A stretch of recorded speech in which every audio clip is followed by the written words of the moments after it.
श्री राधे। आइए पंचम स्कंद के 18वें अध्याय पर ये जम्बू द्वीप के 9 खंडों की चर्चा हो रही है। कथा के अनुसार प्रियव्रत के जो सबसे बड़े पुत्र थे आग्निध्र के 9 पुत्र हुए और उन 9 पुत्रों के नाम पर ही जम्बूद्वीप के 9 खंड बनाए। हम इलावृत खंड की चर्चा पहले कर चुके हैं।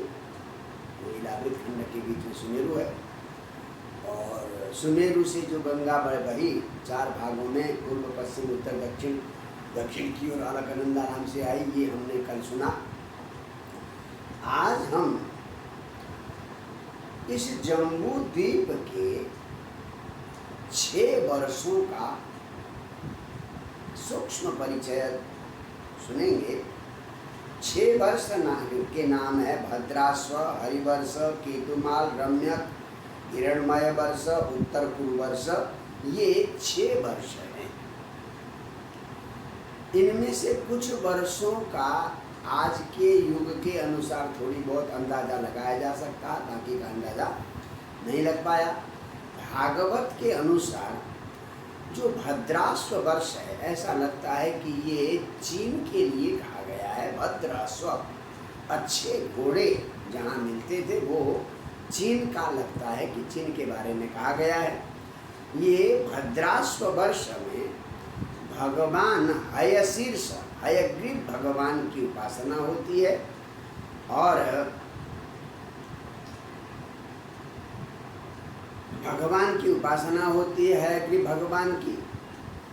और हरिवर्ष जो है उसमें भगवान नृसिंह के रूप में रहते हैं। वहाँ पर मुख्य उनके उपासक भगवान के भक्त प्रहलाद जी हैं।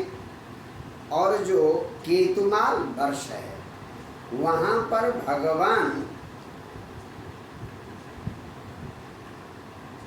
कामदेव के रूप में वहाँ पर रहते हैं, कामदेव स्वरूपिण, और स्वयं लक्ष्मी उसका उनकी उपासना करती है। और रम्यक वर्ष में मत्स्यावतार, भगवान का जो मत्स्यावतार था, मत्स्यावतार की जो है पूजा होती है। वहाँ के मुख्य देवता मत्स्य भगवान है और स्वयं भगवान मनु, वैवस्वत मनु, उनकी आराधना करते हैं। और हिरण्मय वर्ष जो है वो वहाँ पर कूर्म, कछुए भगवान की आराधना होती है। तो इस प्रकार से 6 वर्ष की यहाँ पर चर्चा है। अब आपको हम बताते हैं, पहले मैंने बताया भद्राश्व वर्ष जो है वो ऐसा लगता है वो चीन के लिए प्रयोग किया जाता था। और केतुमाल जो है मेरू पर्वत के पश्चिम की ओर है और उस केतुमाल में बंसु नाम की नदी बहती है। और आजकल जो आकस या आमू दरिया जहाँ बहती है वो केतुमाल वर्ष हो सकता है वो है। तो अंदाजा ये है कि वो जहाँ आकस और मेरू के पश्चिम में जो आमू दरिया बहती है वो केतुमाल हो सकता है।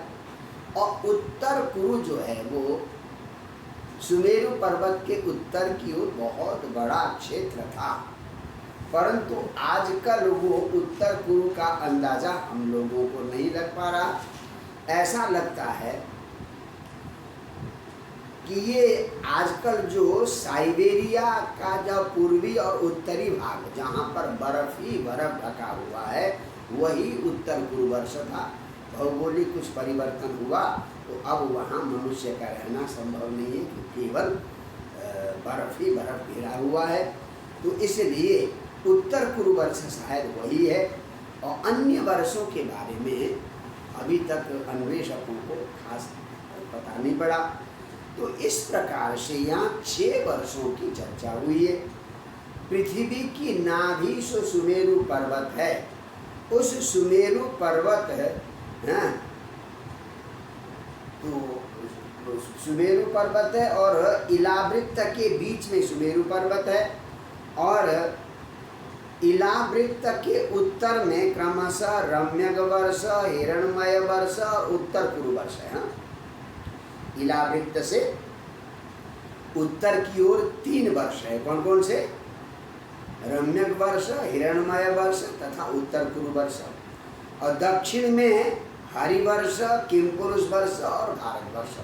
यानी उस सुमेरु पर्वत के इलावृत्त के दक्षिण में हरिवर्ष, किमपुरुष वर्ष और भारत वर्ष है। पूर्व में भद्राश्व वर्ष है और पश्चिम में केतुमाल वर्ष है। इस प्रकार से ये 8 वर्षों की चर्चा ये इलावृत्त के चारों ओर ये यहाँ पर वर्णन किया गया है। आज के वैज्ञानिक और भौगोलिक युग में इनका अन्वेषण अभी काफी बाकी है, तो इस पर ज़्यादा चर्चा न करें। जय जय श्री राधे।